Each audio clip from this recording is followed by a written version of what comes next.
Hey Centerpoint families, thanks again for joining us for another week of our Midweek Family Devotions. Now, we have had this wonderful cooler weather that has come in the past few days, and it has inspired me to start decorating for fall. Many of you have started decorating as well, and you may even have this item in your home. This dried Indian corn. A lot of people use this when decorating. Well, this has actually been the inspiration for our Midweek Family Devotion for this week. For this activity, what you will need are some dried kernels of corn or popcorn, and then you'll need a fresh ear of corn. What you want to do is give everyone in your family one of these little dried kernels and allow everyone to describe this little kernel. You can describe it as hard, dead, dark yellow. Just let them tell you what they think about this little dried kernel. After they've described it, ask everyone, what do you think would happen if we just left this kernel here on the table and never put it into the ground?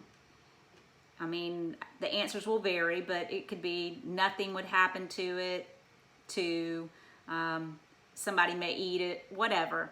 Just let them share with you what they think would happen. Then get the fresh ear of corn, and you want to compare what this corn is like compared to this little kernel of corn. You may even cut off one of the little fresh kernels and let them feel the difference between the two kernels.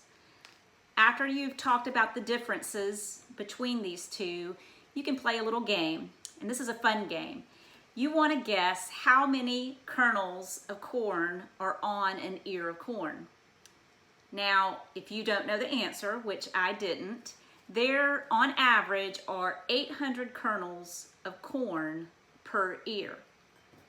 So when we plant this little seed into the ground, it can produce a stalk that will produce lots of different ears, and each ear will have over 800 pieces of corn on it. Now, Jesus never spoke about corn, but he did talk about a kernel of wheat. Let me read to you what he said. This comes from John 12:24. I tell you the truth, unless a kernel of wheat falls to the ground and dies, it remains only a single seed. But if it dies, it produces many seeds. I think this is kind of a neat story that Jesus told, because in many ways it's much like his life. Jesus died on the cross and was buried and put in the ground. And it's through him that God gives us the opportunity to have new life. One little seed put into the ground so that many, many, many would have new life. Now, I know that's a little bit of a stretch, but it is a way to think about it, that Jesus gives us new life. And when we accept him and we become followers of Jesus, we also go out and share with others and hopefully bring others to have new life through Jesus. This is just a fun little activity to do to start enjoying fall with the Indian corn, and I hope you enjoy this activity with your family. Spend some time just talking about it, praying, and thanking Jesus for giving us new life. Till next time, I hope to see you soon. Bye-bye.